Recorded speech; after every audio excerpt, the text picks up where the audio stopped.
Hey everybody, welcome to today's guest speaker. I have Melissa Corkum here for you today, and I'm really excited for all of the parents in the group to get some awesome information and tips and ideas for how to be, the kind of parent you want to be and help your kids be at their best. And Melissa works with parents every single day, and that's her specialty, and she's going to share lots of information with us. So if you are a parent, definitely stick through with us to the end, and there's a way to get a free download on Melissa's website that will get you that address at the end. So welcome, Melissa. Thank you so much for being with us today.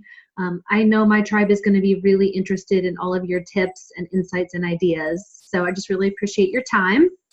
Well, thanks, Tricia. Thanks you so much for inviting me. This is going to be really fun. Yeah, this is going to be awesome. And in case someone is watching and doesn't know me yet, my name is Tricia Sheehan. I run a couple of Facebook groups and provide a lot of education and support and guest speakers around holistic health and essential oils. And if you would like to connect more with me, you can reach me at triciahealthcoach@gmail.com, TRICIA healthcoach@gmail.com. But we're here today to focus on Melissa. So can you tell us about yourself and your family and how you got into this work? Yeah, absolutely. So I am a mom to 6 kiddos, and 4 of them came to us through adoption. And we started the good old-fashioned way. So we have 2 kids who came to us by birth, and then we adopted a toddler in 2009. And we just thought, we've done this. Like, we have 2 great kids, and, we must be great parents.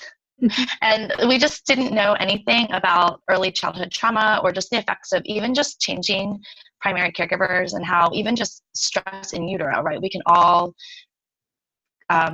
relate to that, like stressful pregnancies, even, if we just have a stressful job and we're pregnant, and how that affects child development. And so we brought this little guy home, and nothing that we had tried with our first 2 kids had worked. And so we really had to go back to the drawing board. And I'm a researcher by nature. And I just started, reading blogs and books and all the things. And so we just discovered some things along the way about the way that kids' brains work, different parenting strategies that kind of complement that instead of fight against it. And so I work with parents who are kind of feeling like this with their kids. They feel like they're constantly nagging, they're yelling too much, they're kind of like not the mom that they ever wanted to be. They're not the fun mom anymore. Maybe they're resentful of different behaviors, or just tired, just exhausted. Yeah. And I've totally been there. Yeah.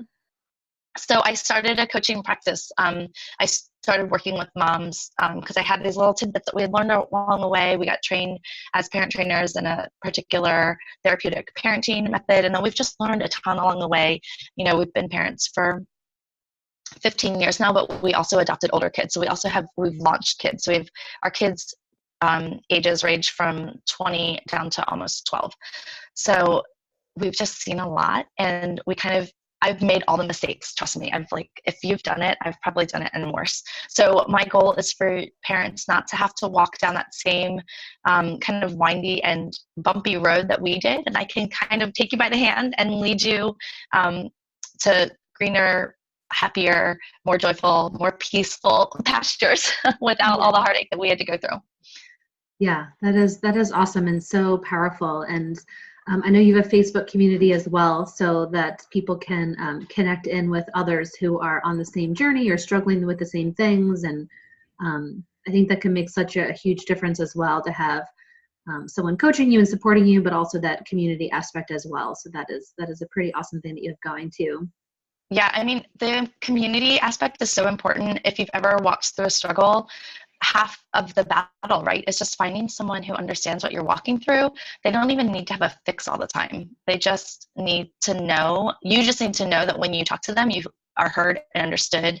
And having a friend or, a tribe of people, even a tribe of other moms in the same position as you is like kind of worth its cost in therapy sometimes, just to have someone who can be like, oh my gosh, totally with you. I get it. Yeah. So we have a lot of practical things too, but I get off of coaching calls with sometimes, and we'll talk about this at the end. I do complimentary coaching calls for people who just want to find out more, but I hear from moms, they finish that hour and they're like, oh my gosh, I just feel more normal from just talking to you. You know, we haven't even gotten started yet. So there's a lot of power in that solidarity and camaraderie. Absolutely. Totally agree. So maybe we can get a little bit of a sense of some of the strategies and even products that you integrate into your coaching. Can you tell us a bit more about what that looks like? Yeah, absolutely. So there's a couple keys that we really focus on. I have a program called Real Life Parenting, and the R stands for reflect. The E is empower, the A is ingest, and then the L is to live your life. So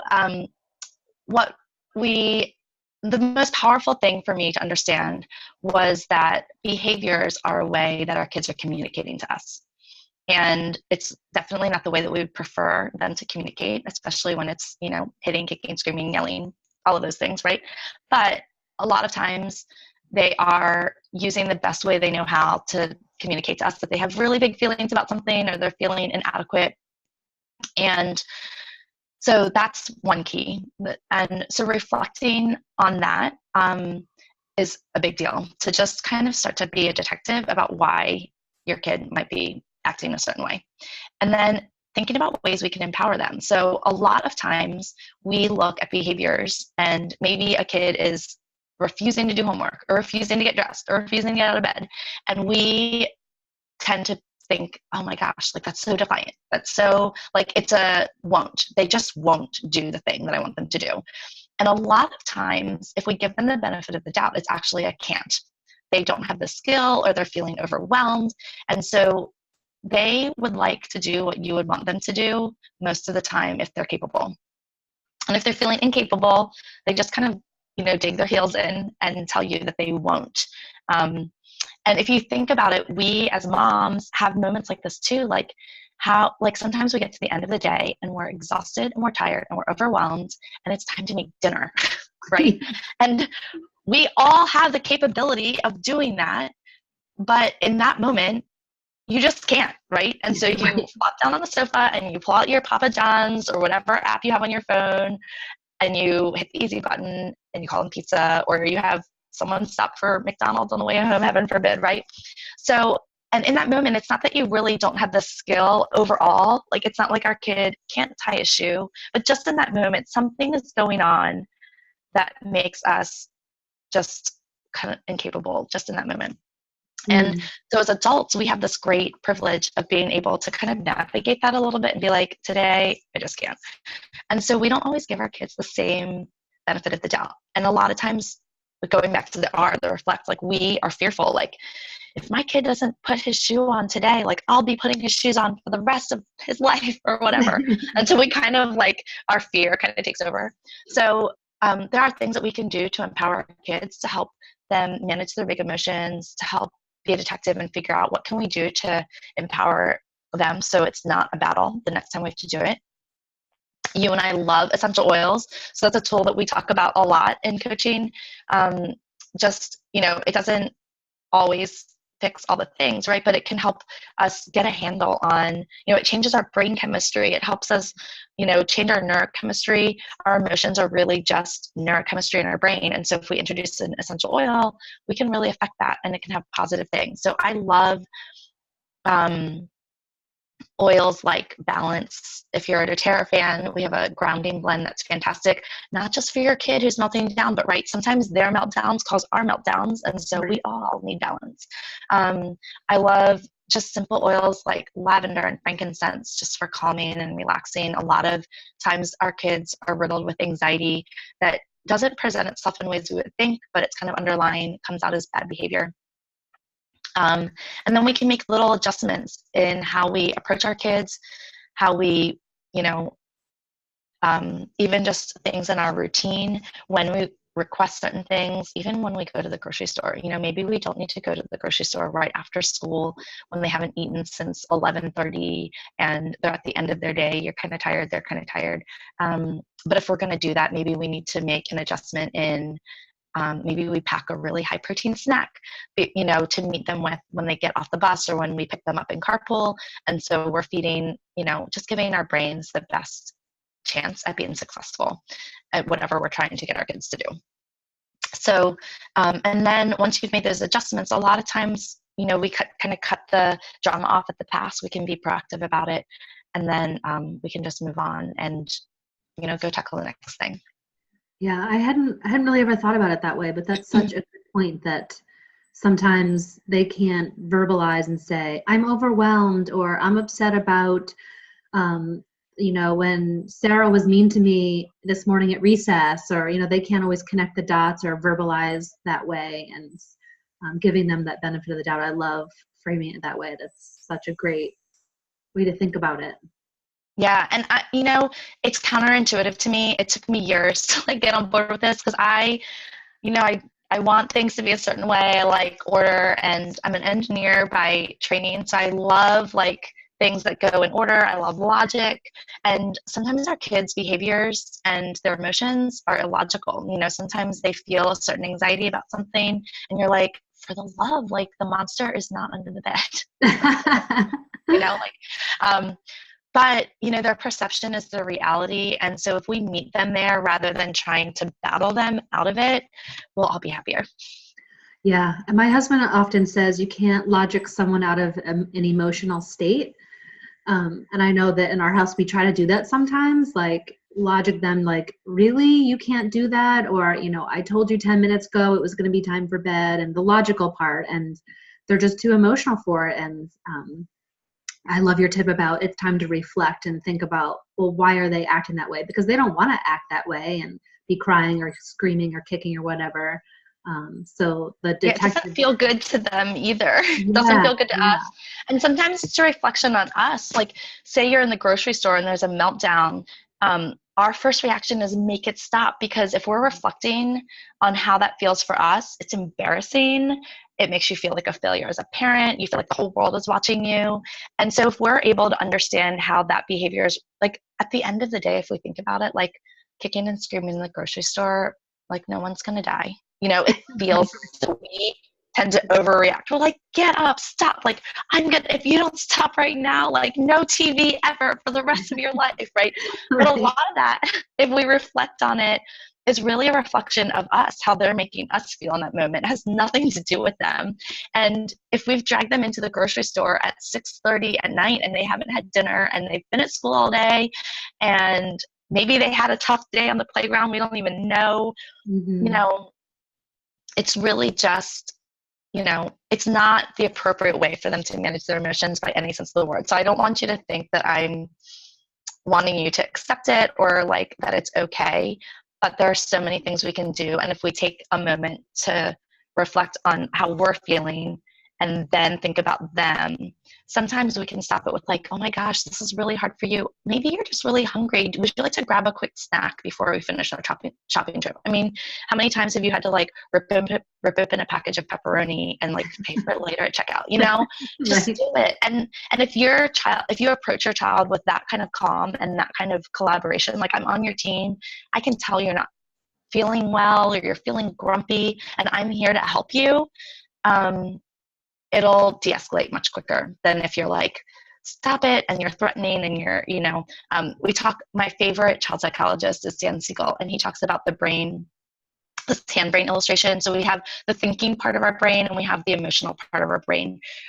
We call it the lizard brain. It's because it's kind of that reptilian, everyone has it, reactive brain. It's your fight, flight, or freeze. And then your thinking brain, your higher level brain. And normally that wraps around your emotional center. And if everything's connected and it's touching, then your thinking brain can help manage your big emotions in your lizard brain, right? If you get angry, you can think I'm angry, but if I hit someone, I'm going to get in trouble, But when we call it flipping your lid, right? If we flip our lids and that thinking brain isn't attached to that feeling brain anymore, your kid's feeling all the big things on the grocery store floor, and you're using words exactly like your husband said, you can't logic out of that. You're using logic, and that part of their brain is totally not online. So all of the threats and the if you do this, then this will happen, totally logical, and they're literally not hearing you. Or they might be hearing physically, but no comprehension, no processing, and so you're threatening things, and it's just not it's just not going to work out for you. And then, sometimes we threaten things that are like worse for us than they are for them. And then, Right. they didn't even hear us. And then we have to follow through, because if we don't follow through, we feel like we're a bad parent. So just remembering too, if your kid's melting down on the floor, there is another time and place to talk about the logic part of like, what could we do differently next time? But in that moment, your goal is to try what we call co-regulate with them, help them calm down. And sometimes that means doing things that might look like you're coddling them or rewarding the behavior. But like I said, in order for them to make that connection, like, oh, if I throw a fit, mom rewards me, that logic brain has to be online, and it's not. So, I don't want you to spoil your kids, and I'm not a fan of, all the crazy that you're thinking I might be suggesting, but just give the benefit of the doubt. The next time they're a little bit crazy, offer them a hug, offer them a snack, something to help them calm down first, and then go back and address like, hey, what would be a better way if you're feeling hungry in the grocery store than to have World War III? Like, Right. Could you try using your words next time? Yeah. And I love what you said about like, saying to them, I think you might, I see you might be feeling grumpy, and labeling the feeling or saying, and you're just empathizing with them instead of ordering them to change, but just sort of like holding space for them to feel how they're feeling and be like, are you sad? Are you angry? Are you tired? I love that. I know I had read that in a book somewhere a few years ago and started trying that with our 3 kids, and it was super helpful. And especially with 2 of them are super sensitive, and I found that really could diffuse the situation quickly, just being like, tell me how you're feeling, instead of trying to talk them out of it or trying to tell them like what you're feeling is not okay, because they're still going to feel it whether you like it or not. So I love what you were saying about, are you feeling grumpy? Yeah, and it's the behavior that we want to adjust at a certain, as we get through this, because it's okay for them to feel grumpy. It's not okay for them to throw a fit in the grocery store. And so it's a fine line. You want to help them realize that you understand that they're struggling. And then that's like the first step. And then you want to move to, okay, so we get this, we understand this together. So instead of being against each other, you get to where you're on the same team together. And so how can I help you when you're feeling that way? And here's what you can do that's more appropriate when you're feeling grumpy, and instead of the maladaptive behavior, because the behavior still is not okay. So just because we're starting to understand it and we're being more compassionate for it does not make it acceptable. It just helps us address it in a way that's a little bit different than going on a head-on battle. And what about a little bit older kids, since you have olders as well, who probably are not, your 20-year-old's probably not melting down on the grocery floor, but how do we, adjust this for, preteens, teens kind of age group? Yeah, that's a great question. So I'm a control freak. And when I play my control freak mom card, it never goes over well with my older kids. And the thing is they're starting to gain their independence. They have their own brains. We have raised them to be thinkers and good students and all of these things. And then, as they start to sprout their wings of independence, we start to get fearful. And so we kind of put the kibosh on that a little bit. I feel like we can. So here's the thing, like, we cannot control our kids and where they're going to go and the decisions they're going to make. And as much as we'd like to protect them from themselves, we can't. And here's the deal. We did this with our first 3 students. I wanted, I wanted to control how they dressed and what music they were listening to. And I wanted to speak into what they were going to do with their, continuing education and what their jobs and all of these things. And by doing that, they just felt it. I thought I was like caring for them, and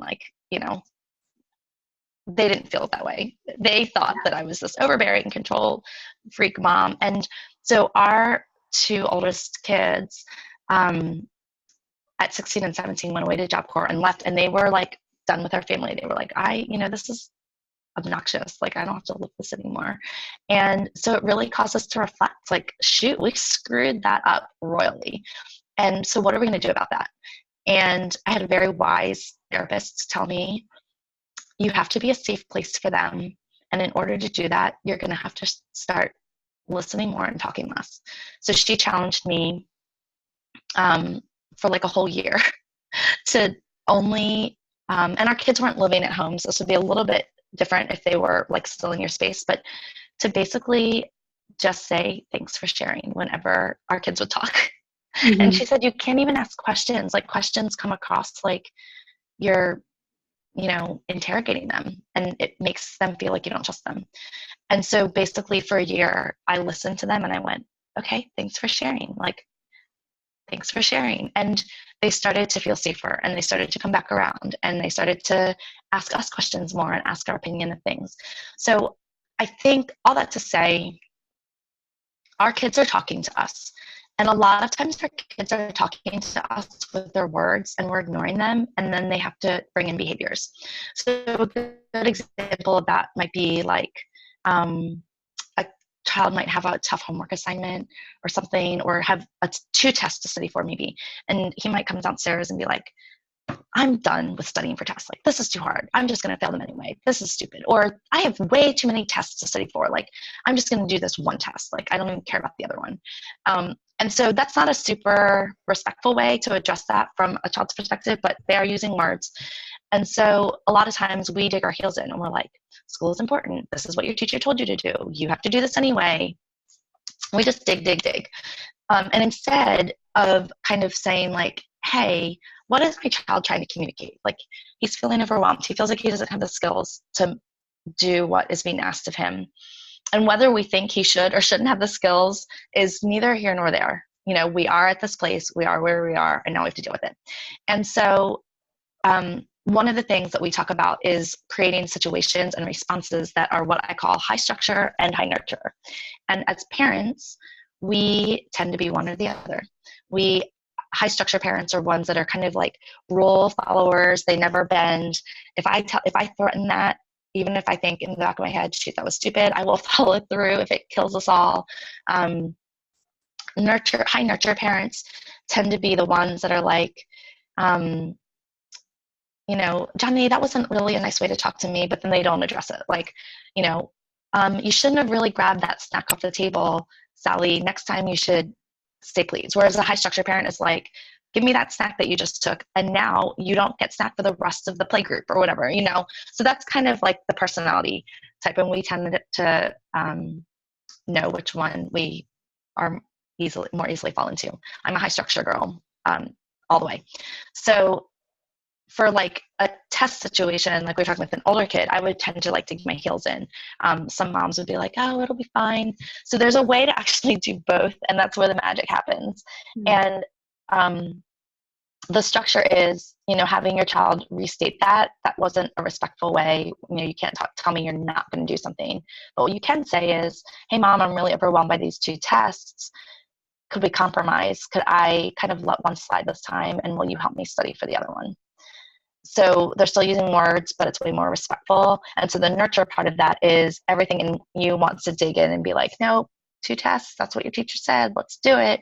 It's going to say, that was really, I'm glad that you're communicating to me. And I get that. And I'm sorry, it's so hard. Yeah, let's look at which test is going to be the most helpful for you in the long run, or which one you feel like you're going to be most successful with. I would love to help you study for that. And, we'll just let the other one slide, and it's not the end of the world. So I feel like there's ways that our kids are talking to us, but we don't always listen, or we're always pushing back because the compromise that they're really asking us for isn't coming out quite like a compromise, and we don't always recognize it. And so we just dig our heels in, and we're like, nope, these are the rules. This is the way it's supposed to be. And then if a kid feels backed into a corner, especially an older kid, and they feel like they're not being heard, a lot of the behaviors we see are even more serious than throwing yourself, on the ground in the grocery store. We see kids who have, suicidal ideation, or who are cutting, or, using substances, because they just feel like they're not heard, they're not accepted, no one's on their side. And so they'll look to other maladaptive ways to fill that gap. Wow, yeah, that's powerful. And I can see how it would be so helpful, like if a parent is having a struggle about something, just being able to bat it around with you and just saying, this is, where I draw the line and stand. Like if a parent says they need to prepare for both tests and I can't be talked out of that. So how do we move forward? And kind of like just being able to discuss that back and forth with you, and just, you could say, what about this? And what about then, kind of like being a team together to approach it. I could see that just being so incredibly powerful. Yeah, thanks. And that's the goal. Like, just like I'm teaching moms how to be on the same side as their kids, my goal is for the parents that I work with, for them to feel like I'm on their side too. Like I don't come in and say like, well, this is, you're parenting all wrong and this is the way you should do it. But what's the hard part about parenting? What do you wish could be different? Because usually when parents come to me, they're not happy either. They want a change too. Their kid's not happy. Everyone's not happy. And so my goal is for families to feel like we're on the same side together. And there are so many collaborative ways we can use and tweaks to make, everyone's not always happy, right? We have to there are hard things we have to do in life, but we can at least feel like we're on the same team and we're collaborating together. And so the solutions we come up with, everyone feels good about. And do you work with the kids there or just the parents, or how does that work? Yeah, that's a great question. So I do most of my coaching just like we're here, on Zoom video. I work with families all over the country, actually all over the world. So I have a couple families in other countries. They might be missionaries, or they might be, having jobs in other parts of the world. So this is where I really love technology. For families who are local to me, I will do, I call them in-home interventions. So, I can go in-home, observe, kind of see the dynamics of what's going on, do some kind of training right there. But for the most part, I do weekly sessions with parents and work with them, give them tools to go back and work with their kids. And then, for really extreme cases where people really feel like they do need an in-home intervention, I do travel occasionally and spend a couple of really intense days with parents, kind of digging them out of a hole. For families that are really in crisis, those are families that are kind of right on the brink of even maybe looking at some kind of residential treatment or treatment program, and they're trying to avoid that. So yeah, it can look like a lot of different things, but the majority of folks work with me on video calls. Awesome. Cool. Okay. So if people want to dig into this more with you and connect with you and get the guide, what's the best way for them to do that? Yeah. So my website is thecorkboardonline.com. So it's a lot of words, but it's all one word. And I also have a Facebook group you mentioned earlier. You can search for that on Facebook. It's the Essentially Connected Parenting Group. There are some join questions, so make sure that you answer those. And then we would love to have you be a part of that tribe and that community. So yeah, the guide is totally free to download. I just need your email so I can email it out to you. And then, if like, gosh, I just want to skip the guide and go right to coaching. You can, on my website, there's a pretty obvious button there where you can schedule a time that's convenient for you. A lot of busy moms love that option because, it's advice that's for you, exactly for you. It happens in 60 minutes. It's quick. I work with a lot of parents who have followed parenting blogs and read books and watched YouTube videos, and it's time consuming to do all that research. And a lot of times you pick up little tidbits, but then you're thinking, that's great. I have this particular situation, and she talked about high structure, high nurture. What the heck does that look like for my situation? I don't even know what that means. So a coaching call is a really great way to kind of efficiently get information that will absolutely apply to your family right away. Very cool. Very powerful stuff. I'm so glad that we were able to connect and let people know that you are out there and available to help, because I know there are a lot of kids struggling, a lot of parents struggling, especially in just the world we live in today with just so many challenges. And to know that there's there's a way to kind of do it better and help everyone to be happier is very awesome. So thank you so much for your time. And I'll go find those links and share them with everybody to make sure that everybody can find it. So guys, check out Melissa's Facebook group, check out her website, be sure to get that free guide so you can look at it. And if your family's having challenges, connect with her and get some help and get yourselves in a better, more empowered place. All right. Thank you so much. Thank you so much, Tricia. This has been really fun. Yeah, awesome. Thank you so much. Everybody have a good day.